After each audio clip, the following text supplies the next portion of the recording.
Teenmar Mallanna versus MLC కవిత issue తారా స్థాయికి చేరింది. కవితపై మల్లన్న చేసిన కామెంట్స్ తో జాగృతి శ్రేణులు ఆగ్రహం వ్యక్తం చేశారు.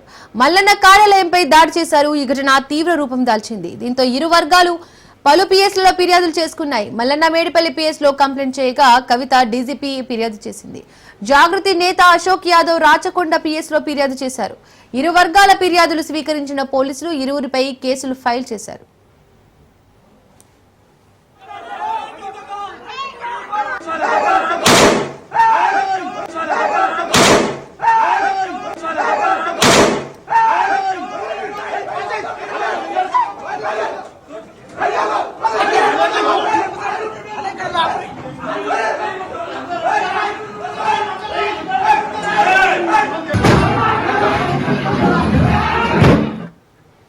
తొలుత తీన్మార్ మల్లన్న ఫిర్యాదు మేరకు కేసు నమోదు చేశారు. తెలంగాణ జాగృతి కార్యకర్తలు కవిత ప్రేరణతో తమపై దాడికి దిగారని, ఆస్తిని ధ్వంసం చేసి తనను హత్య చేసేందుకు యత్నించారని తీన్మార్ మల్లన్న ఫిర్యాదులో పేర్కొన్నారు.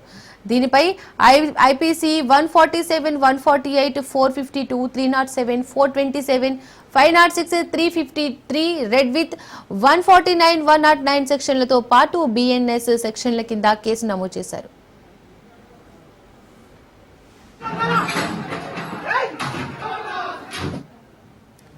ఇక మరోవైపు జాగృతి కార్యకర్త లింగమయ్య అలియాస్ అశోక్ యాదవ్ ఫిర్యాదు మేరకు తీన్మార్ మల్లన్నపై కేసు నమోదైంది. మల్లన్న వ్యాఖ్యలపై ప్రశ్నించేందుకు క్యూ న్యూస్ కార్యాలయం వద్దకు వెళ్లగా మల్లన్న వర్గం తమపై దాడి చేసి కత్తులు, తుపాకులతో మహిళలను బెదిరించారని, మర్యాదకు భంగం కలిగించారని ఆరోపించారు. దీనిపై 354B, 307, 506, 147, 148 ఆర్మ్స్ యాక్ట్ 25, 27 సెక్షన్ల కింద కేసు నమోదు చేసి విచారణ జరుపుతున్నారు.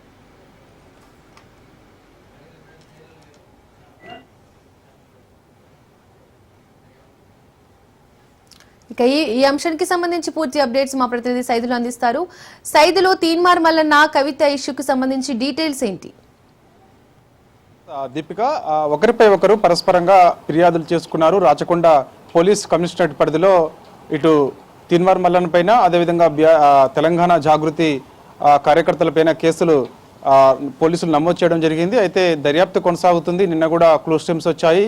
అసలు ఏం జరిగిందనే దానిపైన ముఖ్యంగా తెలంగాణ జాగృతి కార్యకర్తలందరూ కూడా నిన్న మధ్యాహ్న సమయంలో మేడిపల్లి దగ్గర ఉన్నటువంటి ఎమ్మెల్సీ తీన్మార్ మల్లన్న సొంత ఛానల్ అయినటువంటి క్యూ న్యూస్ దగ్గరికి వెళ్ళారు. అక్కడ కొంత నిరసన కార్యక్రమం చేపడుతున్న సమయంలో క్యూ న్యూస్ వాళ్ళే అత్యుత్సాహం ప్రదర్శించి మా పైన దాడులు చేశారని చెప్పేసి కూడా తెలంగాణ జాగృతి నాయకులు చెప్తున్నారు. కానీ మరోవైపు క్యూ న్యూస్ వాళ్ళు చెప్తున్న ఏంటి అంటే తెలంగాణ జాగృతి కార్యకర్తలు మా పైన దాడులు చేశారు, బీభత్సం సృష్టించారని చెప్పేసి వారు చెప్తున్నారు.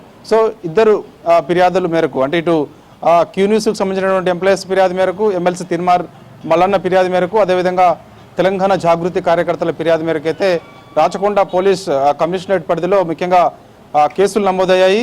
దర్యాప్తు కొనసాగుతుంది. అయితే వీరిపైన ముఖ్యంగా చూస్తే సెక్షన్ 147, 148, 452, 307, 427, 506, 353 రెడ్ విత్ 409, అదేవిధంగా 109 సెక్షన్లతో పాటు బిఎన్ఎస్ యాక్ట్ కింద కేసులు నమోదైతే జరిగింది. ఇక కవిత ఫిర్యాదుపై చేసడంతో మల్లన్న పైన కూడా, ఎమ్మెల్సీ తీన్మార్ మల్లన్న పైన కూడా కేసులు నమ్మ, అంటే మనం ఫస్ట్ చెప్పుకునేది అంతా కూడా తీన్మార్ మల్లన్న ఇచ్చిన ఫిర్యాదు మేరకు తెలంగాణ జాగృతి కార్యకర్తలపైన ఈ కేసులు నమోదయ్యాయి. సో ఇక తెలంగాణ జాగృతి కార్యకర్తలు ఇచ్చిన ఫిర్యాదు మేరకు తీన్మార్ మల్లన్న పైన కేసులు నమోదయ్యాయి. ముఖ్యంగా సెక్షన్ 354B, అదేవిధంగా 307, 506, 147, 148 ఆర్మ్ యాక్ట్స్ 250 ఆర్మ్ యాక్ట్స్ 25, అదేవిధంగా 27 సెక్షన్ల కింద తీన్మార్ మల్లన్న పైన కేసులు నమోదయ్యాయి.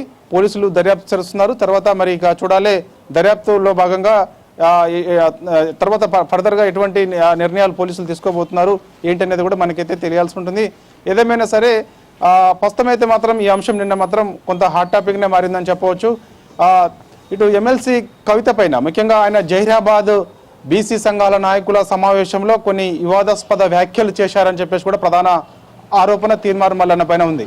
ఎందుకంటే జహీరాబాద్లో ఆయన ఈ మధ్యకాలంలో అక్కడ బీసీ కార్యకర్తలతో ఆయన సమావేశమయ్యారు. ఆ సమావేశంలో ముఖ్యంగా ఈ మధ్యకాలంలో చూసాం మనము ఆ క్యాబినెట్ సమావేశంలో ముఖ్యంగా బీసీలకు సంబంధించి 42% రిజర్వేషన్కి సంబంధించి ఆర్డినెన్స్ తెస్తామని చెప్పేసి కూడా మంత్రివర్గం క్యాబినెట్లో నిర్ణయం తీసుకొని ప్రకటన చేసింది. సో అది ఆర్డినెన్స్ తేయడానికి గల కారణం తెలంగాణ జాగృతి ప్రభుత్వం పైన ఒత్తిడి తెచ్చింది, అనేక సమావేశాలు సభలు నిర్వహించింది. అందుకు ప్రభుత్వం కూడా తలొగ్గి ఆర్డినెన్స్ తీసుకొచ్చారు. ఇది సంతోషదగ్గ విషయం అని చెప్పేసి కూడా తెలంగాణ జాగృతి సంబరాలు చేసుకుంది. సో దాంతోపాటుగా ఖచ్చితంగా ఆర్డినెన్స్కు చట్టబద్ధత కూడా ఉంటేనే బాగుంటుందని చెప్పేసి కూడా చెప్తున్న పరిస్థితి కనిపించింది.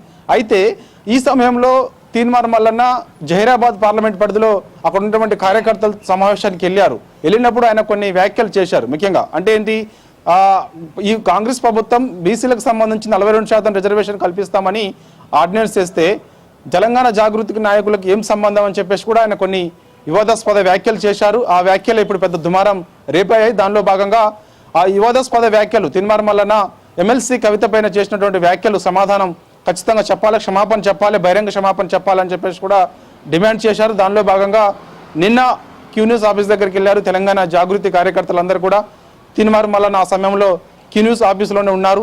సో వెంటనే ఆయన బహిరంగ క్షమాపణ చెప్పాలి కవితకు, ఎందుకంటే ఆయన జహీరాబాద్ పార్లమెంట్ పరిధిలో ఎమ్మెల్సీ కవిత పైన తెలంగాణ జాగృతి పైన ఆయన వివాదాస్పద వ్యాఖ్యలు చేశారు. సో ఆ వ్యాఖ్యలకు ఆయన క్షమాపణ చెప్పాలని ప్రధానంగా డిమాండ్ చేశారు. అక్కడ బైఠాయించి కూర్చున్నారు. సో ఆ సమయంలో కొంత పరిస్థితులు ఉద్రిక్తంగా మారాయి. సో ఒకరిపైన ఒకరు దాడులు చేసుకునే పరిస్థితికి వచ్చింది. అంటే కొంత అక్కడ పరిస్థితి సిచ్యువేషన్ ఏరేలాగా మారిపోయింది. ఆఖరికి ఇక ఎమ్మెల్సీ తీన్మార్ మల్లన్న గన్మెన్స్ కూడా గాల్లో కాల్పులు జరపాల్సి వచ్చింది. 5 రౌండ్లు కాల్పులు కూడా జరిపారు. సో దానిపైన కూడా విచారణ జరుగుతుంది, ఎందుకు గాల్లో కాల్పులు జరపాల్సి వచ్చిందని దానిపైన కూడా ఇప్పుడు గన్మెన్స్ని ఆర్మోర్డ్ రిజర్వ్డ్ పోలీసుల నుంచి కూడా 2 గన్మెన్స్ ఉంటారు కాబట్టి సో వారి నుంచి కూడా సమాధానం రాబట్టేందుకు కూడా పోలీసులు కేసు నమోదు చేశారు. ఎందుకు ఆ సమయంలో గాల్లో కాల్పులు జరపాల్సి వచ్చింది, అక్కడ పరిస్థితి ఏ విధంగా ఉన్నది ఏంటనేది కూడా తెలుసుకునే ప్రయత్నం చేస్తున్నారు. సో అది కూడా ఒక కేసు అనమాట. సో మొత్తానికి అయితే మాత్రం నిన్న జరిగినటువంటి దాడి ఏదైతే ఉందో, ముఖ్యంగా ఇటు క్యూన్యూస్కు సంబంధించిన సిబ్బంది తెలంగాణ జాగృతి కార్యకర్తలపైన దాడులు చేశారని, లేదంటే మరి తెలంగాణ జాగృతి కార్యకర్తలే క్యూన్యూస్ ఆఫీస్ పైన దాడి చేశారని పరస్పరంగా స్థానికంగా ఉన్నటువంటి పోలీస్ స్టేషన్లో కంప్లైంట్స్ చేసుకున్నారు. కంప్లైంట్స్ ఆధారంగా పోలీసులు ఇరువురిపైన కేసులు నమోదు చేశారు. దర్యాప్తు అయితే కొనసాగుతుంది, చూడాలి. మరి ఇక ఇప్పటికే ఎమ్మెల్సీ తీన్మార్ మల్లన్న పైన చర్యలు తీసుకోవాలని చెప్పేసి నిన్న ఎమ్మెల్సీ కవిత అంటే మండలి చైర్మన్ గుత్తా సుఖేందర్ రెడ్డిని కలిసింది, వినతిపత్రం ఇచ్చింది. తీన్మార్ మల్లన్న నా పైన వివాదాస్పద వ్యాఖ్యలు చేశారు, ఎందుకంటే మన తెలంగాణలో ఆడబిడ్డలను చాలా గౌరవించుకుంటారు. సో అలాంటి మహిళల పట్ల అనుచిత వ్యాఖ్యలు చేయడం సరైనది కాదని చెప్పేసి కూడా ఆమె ఫిర్యాదులో భాగంగా అందులో లేఖలో పేర్కొన్నారు. సో స్వయంగా నిన్న ఆమె మండలి చైర్మన్ గుత్తా సుఖేందర్ రెడ్డి ఇంటికి వెళ్ళింది ఎమ్మెల్సీ కవిత. అక్కడికి వెళ్ళి మండలి చైర్మన్ గుత్తా సుఖేందర్ రెడ్డికి ఫిర్యాదు చేసింది. ఖచ్చితంగా ఆయన పైన చర్యలు తీసుకోవాలన్నది, సభ్యత్వం కూడా రద్దు చేయాలన్నది, ఎమ్మెల్సీ సభ్యత్వం వెంటనే రద్దు చేయాలని చెప్పేసి కూడా ప్రధానంగా ఆ లేఖలో పేర్కొంది, డిమాండ్ చేసింది. దాని తర్వాత ఇక డీజీపీ ఆఫీస్కి వెళ్ళింది ఎమ్మెల్సీ కవిత తీన్మార్ మల్లన్న పైన ఫిర్యాదు చేసేందుకు. సో ఇక అప్పుడు డీజీపీ అందుబాటులో లేకపోవడంతో లా అండ్ ఆర్డర్ ఐజీకి ఫిర్యాదు చేసింది. లా అండ్ ఆర్డర్ ఐజీకి కూడా వినతిపత్రం ఇచ్చింది. ఆ వినతిపత్రంలో అనేక అంశాలు పేర్కొంది. ఎందుకంటే మహిళలను తెలంగాణలో చాలా మంది గౌరవిస్తారు, ఆడబిడ్డలుగా పూజిస్తారు కాబట్టి సో అలాంటి మహిళలపైన తీన్మార్ మల్లన్న ఈ మధ్యకాలంలో జహీరాబాద్లో అనుచిత వ్యాఖ్యలు చేశారు. ఆయన పైన వెంటనే చర్యలు తీసుకోవాలి. ఆయన తెలంగాణ జాగృతి పైన అనుచిత వ్యాఖ్యలు చేశారు, కవిత పైన అనుచిత వ్యాఖ్యలు చేశారు. సో ఆయన వెంటనే క్షమాపణ చెప్పాలని జాగృతికి చెందినటువంటి కార్యకర్తలందరూ కూడా నిన్న ఆ కార్యాలయం దగ్గరికి వెళ్ళి క్షమాపణ చెప్పాలని చెప్పేసి వెళ్తే దాడి చేశారని చెప్పేసి కూడా అందులో పేర్కొన్నారు. సో ఒకరిపైన ఒకరు దాడులు చేశారని చెప్పేసి కంప్లైంట్ చేసుకున్నారు కాబట్టి సో ఇక కేసులు కూడా నమోదయ్యాయి కాబట్టి ఫర్దర్గా మరి ఏ విధంగా పోలీసులు ముందుకెళ్తారు ఏంటి అనేది కూడా దర్యాప్తులో భాగంగా మనకైతే తెలిసే అవకాశం అయితే ఉంటుంది. దీపిక, తీన్మార్ మల్లన్న వర్గం వారి కాల్పుల్లో ఎవరైనా గాయపడ్డారా సైదుల్? ఎస్, దానిపైన కేసు నమోదు చేశారు. వాస్తవంగా మనకి అక్కడ ఉన్నటువంటి గన్మెన్స్ ఇద్దరు ఆర్మూడ్ రిజర్వ్డ్ గన్మెన్స్ ఇద్దరు కూడా ఆ సమయంలో రక్షణగా మేము కాల్పులు అంటే గాల్లోకి కాల్పులు జరపాల్సి వచ్చింది. మా పైన అంటే ఎమ్మెల్సీ తీన్మార్ మల్లన్న పైన మన తెలంగాణ జాగృతి కార్యకర్తలు దాడులు చేసేందుకు వచ్చారని చెప్పేసి కూడా చెప్పారు. దానిలో భాగంగా రక్షణగా మేము గాల్లోకి కాల్పులు జరిపామని చెప్పేసి అంటున్నారు.